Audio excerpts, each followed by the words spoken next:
Bienvenue sur ce reportage sur le quotidien des Vénitiens. Embarquez avec nous à Venise, c'est parti. Nous allons à présent interroger un commerçant vénitien sur la place Saint-Marc. Les commerçants vénitiens sont en première ligne face au tourisme. Nous avons alors demandé à l'un d'entre eux son quotidien face à ce dernier. Qual è la percentuale di clienti locali rispetto ai turisti nel suo negozio? Direi che la percentuale è 80% turismo e 20% turista locale da tutta Italia. Più americani e gente dell'est rispetto al turismo italiano. Hai mai avuto conflitti con dei turisti? Racconti. È successo che dei turisti vengono qui dentro e rompono delle cose con gli zaini o i bambini e dopo non vogliono pagare. È un problema perché quando tu sei responsabile della rottura di un oggetto, infatti noi abbiamo messo non toccare, quindi se una persona tocca e rompe si suppone che dopo debba pagare e tante volte i turisti quando rompono non vogliono pagare, quindi c'è stato un po' di conflitto. Ma sono buoni turisti quand même. Siete buoni turisti, certi non sono buoni turisti.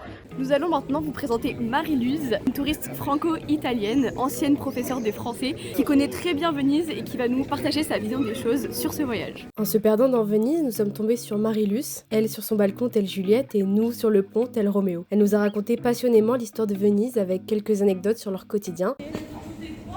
On a un voyage scolaire. J'ai fait mes élèves pendant des années. J'étais professeur de lettres, maintenant je fais la retraite. Pour toutes ces questions, je suis tout là.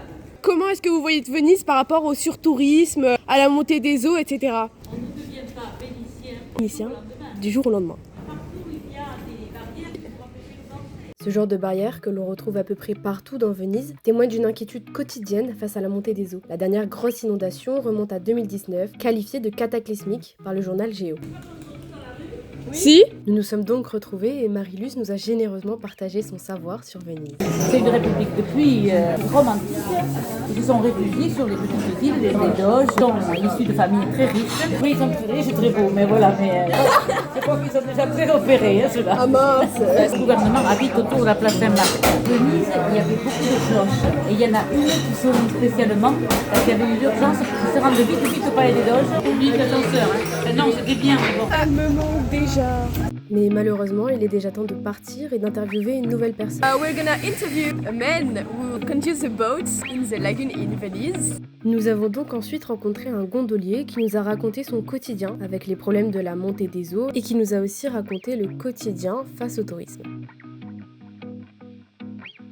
Ce n'è tanto turismo, anche troppo. Può essere bene da un lato perché porta finanze, porta soldi, però crea anche dei problemi per la gente che abita qua.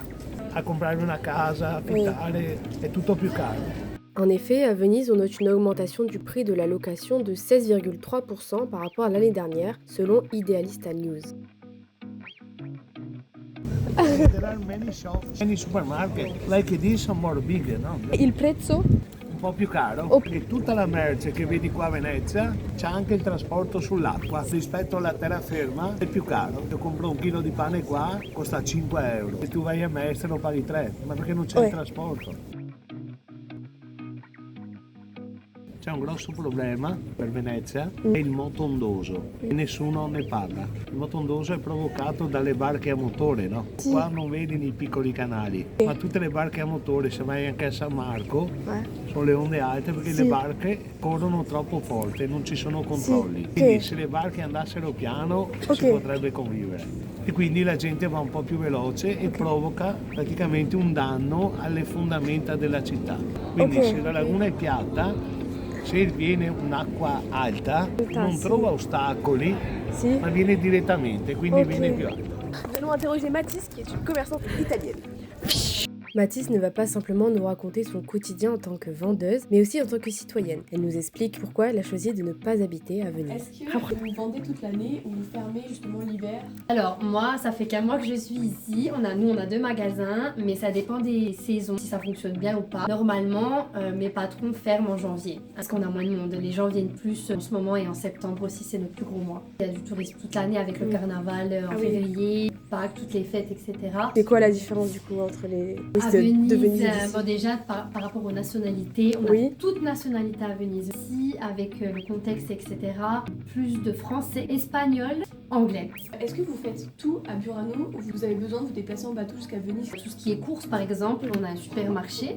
On se déplace principalement en bateau. De Burano à Venise, c'est à peu près 35-40 minutes. Même tout faire ici. Des activités, des écoles, mais ça commence à fermer petit à petit. Je crois qu'il y a à peu près 5000 habitants, si je me trompe pas. C'est magnifique, il n'y a pas de souci, mais c'est une ville vieillissante. Pour toujours ou... J'aimerais bien, oui, Ah oui. c'est en projet, Ok. ça va faire 2 ans et franchement, j'adore. Pourquoi est-ce que vous habitez pas à Venise même? C'est très très cher. Et aussi pour Venise, c'est incroyable, mais niveau organisation, logistique, il n'y a pas de voiture et c'est plus compliqué de se déplacer. La dernière personne que nous avons interrogée est une femme qui a souhaité rester anonyme et qui s'occupe des détritus à Venise. Elle nous raconte comment le ramassage des déchets est donc fait. Come vedi, noi abbiamo i carri e andiamo a prenderli, suoniamo i campanelli, poi una volta pieni portiamo in barca, dopo li portiamo in terraferma con i camion.